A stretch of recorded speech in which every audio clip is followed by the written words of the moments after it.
Champions ট্রফির আগে ভারতের প্রস্তুতিটা হলো জমজমাট, জম্পেশ, একেবারে শেষ সময়ের প্রস্তুতির কথা যদি বলি। ইংল্যান্ড তো আর হেলাফেলা করার কোনো প্রতিপক্ষ না, না হয় ভারত ঘরের মাটিতেই খেলছিল, কিন্তু এই ইংল্যান্ডের বিপক্ষে 3 ম্যাচের ওয়ানডে সিরিজের 3টাতেই জয় এবং এত আয়েসে জয়। চ্যাম্পিয়ন্স ট্রফির বড় দাবিদার হিসাবে ভারত তাদের অবস্থানটা, তাদের ঘোষণাটা এই সিরিজ জয়ের মাধ্যমে আরো বেশি করে কি দিয়ে রাখলো না? এখন প্রথম 2 ওয়ানডে ম্যাচেই ভারত 4 উইকেটে জিতেছিল। 4 উইকেটে জয় যতটা বলে তার চেয়ে অনেক সহজে জিতেছিল। আপনি এখানটাতে আর্গুমেন্ট করতে পারেন যে না, প্রথম ওয়ানডেতে 68 বল হাতে রেখে 4 উইকেটে জিতেছে, দ্বিতীয় ওয়ানডেতে 33 বল হাতে রেখে 4 উইকেটে জিতেছে। কোনটা তুলনামূলক সহজ ছিল? যদিও দ্বিতীয় ম্যাচটা তাদের 300 প্লাস তারা করতে হয়েছে, কিন্তু তৃতীয় ম্যাচটা তারা এত বিধ্বংসী জয় পেয়েছে, এমন বিস্ফোরক জয় পেয়েছে, 142 রানের বিশাল ব্যবধানে তারা জয় পেয়েছে। তখন ওই যে বললাম না, সময় যত এগিয়েছে ভারত যেন আরো বেশি শানিত, আরো বেশি ক্ষুরধার হয়ে উঠছে। চ্যাম্পিয়ন্স ট্রফিতে তারা একেবারে রাইট ফর্মে, রাইট অ্যাটিটিউড নিয়েই আসলে যাচ্ছে। এই যে তৃতীয় ওয়ানডে ম্যাচ আহমেদাবাদে, যেখানে ভারতের এইরকম একটা জয়, তাতে আপনি টার্নিং পয়েন্ট কোনটাকে বলবেন? টার্নিং পয়েন্ট আসলে মজা হয় কি, যদি ম্যাচগুলো খুব ক্লোজ হয় তখন কোনো একটা মোমেন্ট ম্যাচটা যে ঘুরিয়ে দেওয়ার ক্ষেত্রে একটা গুরুত্বপূর্ণ ভূমিকা রাখে। কিন্তু এখন দেখেন ভারত আগে ব্যাটিং করে 356 করেছে, ইংল্যান্ড পরে ব্যাটিং করে 214 অল আউট হয়ে গেছে, জয় পরাজয়ের ব্যবধান 142 রানে।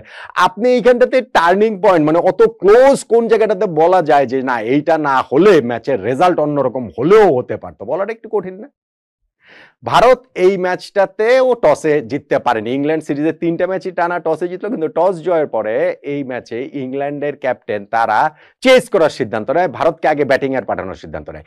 এইটাও চ্যাম্পিয়ন্স ট্রফির প্রস্তুতির একটা অংশ, কেননা প্রথম 2 ম্যাচে তারা আগে ব্যাটিং করেছিল, এই লাস্ট ম্যাচটাতে চেস করতে চেয়েছে। ভারতের ক্যাপ্টেন রোহিত শর্মা তিনি টসের সময় বলছিলেন যে তিনি টসে জিতলেও ওই একই কাজই করতেন, অর্থাৎ প্রথম 2 ম্যাচে যে ভারত চেস করেছিল সেইটা না করে এই ম্যাচে আগে তারা ব্যাটিংই করতো। এখন আগে ব্যাটিং করে শুরুতেই ভারত একটা ধাক্কা খেয়েছে। রোহিত শর্মা আগের ম্যাচটাতে তিনি বিস্ফোরক একটা সেঞ্চুরি করেছিলেন, তিনি সেকেন্ড ওভারের ফার্স্ট বল মার্কুডের করা প্রথম বলটাতেই তিনি আউট হয়ে গেলেন।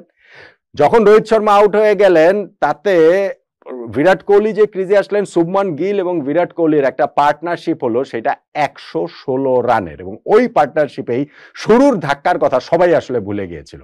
যে রোহিত শর্মা আউট হয়েছেন সেটা কত আগের কথা, গিল এত কমফোর্টেবলি খেলছিলেন, বিরাট কোহলির রানে ফেরাটা গুরুত্বপূর্ণ ছিল, কেননা প্রথম ম্যাচটা ইনজুরির কারণে মিস করেছেন, সেকেন্ড ম্যাচে সেরকম রান পাননি, এখানে রান পাওয়াটা গুরুত্বপূর্ণ ছিল। সো তাদের পার্টনারশিপে যখন 116 রান হয়ে গেল, ভারত একটা বিশাল একটা স্কোরের প্ল্যাটফর্মটা তৈরি করে ফেললো। বিরাট কোহলি আউট হয়ে গেছেন, তারপর 50 করার পরপরই এরপরে ক্রিজে আসলেন শ্রেয়াস আয়ার, তিনি ওই সিরিজ জুড়ে দুর্দান্ত খেলেছেন এবং এই ম্যাচেও 64 বলে 78 রানের আরো একটা অসাধারণ ইনিংস খেলেছেন, আরো একটা সেঞ্চুরি স্ট্যান্ড করেছেন শুভমান গিলের সঙ্গে। এবং শুভমান গিলের কথা কি বলবো ভাই, প্রথম ম্যাচে 87, পরের ম্যাচে 60, এই ম্যাচে সেঞ্চুরি। প্রথম ম্যাচে তিনি সেঞ্চুরি পাবেন কি পাবেন না, এইটাই শেষ দিকে গিয়ে একমাত্র ইকুয়েশন হয়ে দাঁড়িয়েছিল যে ভারতের জয় তো আসলে নিশ্চিতই, শেষ পর্যন্ত তিনি সেঞ্চুরি পাননি, সেটাই একটা আক্ষেপ হয়েছিল। কিন্তু এই ম্যাচে এসে তিনি সেই সেঞ্চুরিটা পেয়ে গেলেন, নিজের 50তম ওয়ানডে ম্যাচে 7th সেঞ্চুরি তিনি করলেন। ভারতের আর কোনো ক্রিকেটার নিজের প্রথম 50টা ওয়ানডের মধ্যে এতগুলা সেঞ্চুরি করতে পারেনি। সো ইন্টারন্যাশনাল ক্যারিয়ারের শুরুটা অ্যাটলিস্ট এই ফরম্যাটের কথা যদি আপনি বলেন, কি দুর্দান্ত হয়েছে শুভমান গিলের, স্ট্যাটেই আসলে সেটা প্রমাণ করছে।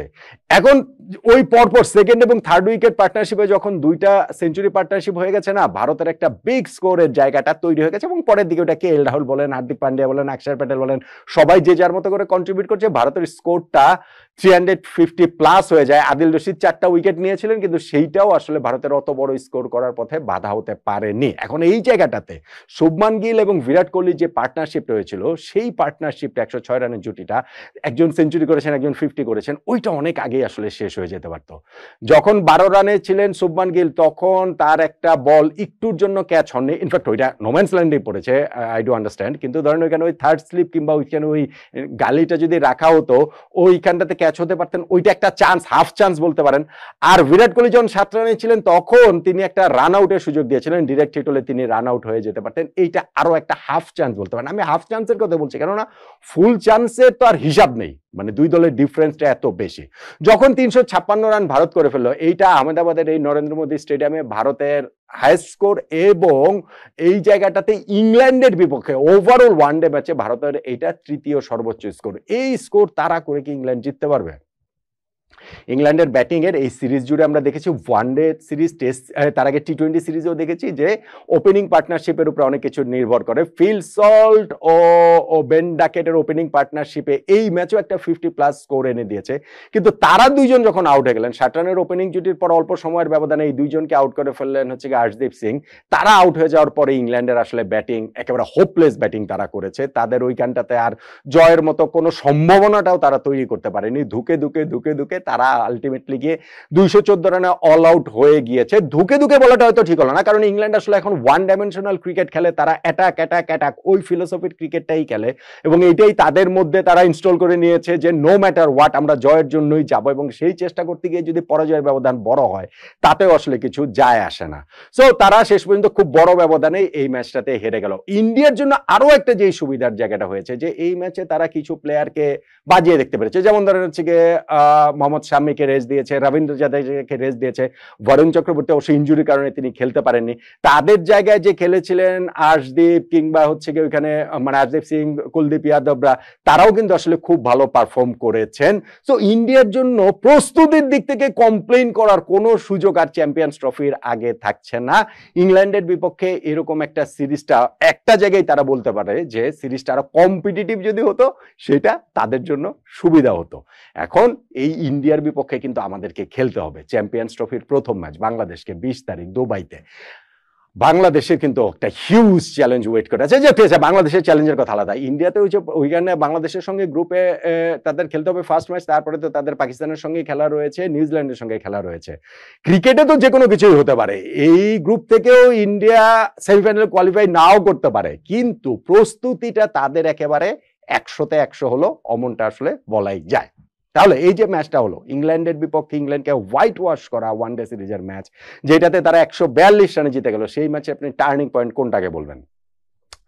দেখেন আমার কাছে দুইটা জিনিস মনে হয় ক্লোজ। একটা আপনি টসটাকে বলতে পারেন, যে ইংল্যান্ডের ক্যাপ্টেন টস জয়ের পরে তিনি যে ভারতকে আগে ব্যাটিং এ পাঠিয়েছেন সেটা চ্যাম্পিয়ন্স ট্রফির প্রস্তুতির অংশ হিসাবে মানে এই ডিসিশনটা তিনি নিয়েছেন, এবং সেইটা যত না ম্যাচের উইকেট মেরিট বিবেচনায় তার চেয়ে বেশি হচ্ছে চ্যাম্পিয়ন্স ট্রফি মাথায় রেখে, এটাকে আপনি বলতে পারেন। দেন এগেন ভারতের ক্যাপ্টেন রোহিত শর্মা টস জিতলে তিনিও তো আগে ব্যাটিং দিতেন, সো এইটাকে আপনি টার্নিং পয়েন্ট হিসেবে আনাটা কি ঠিক হবে? ঠিক হবে বলে আমার কাছে মনে হয় না। তাহলে এই ব্যবধান, এত বড় ব্যবধানের ম্যাচটাকে কোনটাকে টার্নিং পয়েন্ট? আমি যে হাফ চান্স দুইটার কথা বললাম না, যে 12 রানের সময় শুভমান গিল আউট হতে পারতেন, 7 রানের সময় বিরাট কোহলি আউট হতে পারতেন, তারা যদি ওই অল্প রানে তারা আউট হয়ে যেতে পারতেন, রান আউটের চান্সটা অ্যাভেল করতে পারতো ইংল্যান্ড, বা ওই সময় ওই জায়গাটাতে নোম্যান্স ল্যান্ডে না পড়ে, বা ওইখানটাতে একটা ফিল্ডার রাখতে পারতো, হাফ চান্স, আমি বলছি হাফ চান্স। কিন্তু সেই হাফ চান্স গুলো যদি ইংল্যান্ড কাজে লাগাতে পারতো তাহলে হয়তোবা অন্য কিছু হলেও হতে পারতো, হয়তোবা ডিফারেন্সটা এত বেশি নাও হতে পারতো, হয়তোবা ম্যাচের রেজাল্ট অন্যরকম হতে পারতো। সো আমার কাছে আসলে টস ছাপিয়ে এই দুইটা হাফ চান্সকেই আমার ভারতের এই বিশাল জয়ের, বিস্ফোরক জয়ের, চ্যাম্পিয়ন্স ট্রফির জম্পেশ প্রস্তুতির পূর্ণতার ম্যাচের জয়ের টার্নিং পয়েন্ট বলে মনে হচ্ছে। কি বলবেন আপনি?